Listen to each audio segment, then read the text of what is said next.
Нұрсейіт Жылқышыбай қайтыс болды деген суық хабар тарады. Белгілі журналист Нұрсейіт Жылқышыбайға қатысты әлеуметтік желілерде сұмдық қорқынышты хабарламалар тарап жатыр. Бұл туралы Demokrat.kz сайты хабарлайды. Бұл туралы журналистің өзі желідегі парақшасында жазып, WhatsApp-ма осындай скриндер келіп жатыр. TikTok-та біреулер мені өлтіріп тастапты. Тіпті жаназа уақытымды да жазып қойған.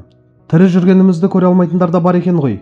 Қасиетті Рамазан айында осындай әрекет жасап жатқандардан не күтеміз? Құдайға тапсырдым.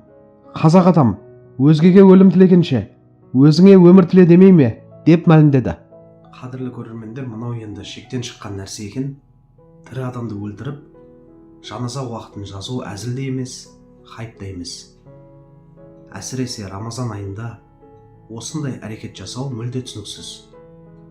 Әлеуметтік желіде жауапкершілік азайып кеткендей.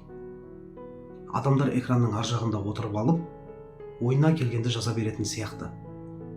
Бірақ оның артында тірі адам, отбасы, бала-шаға барын ұмытпау керек.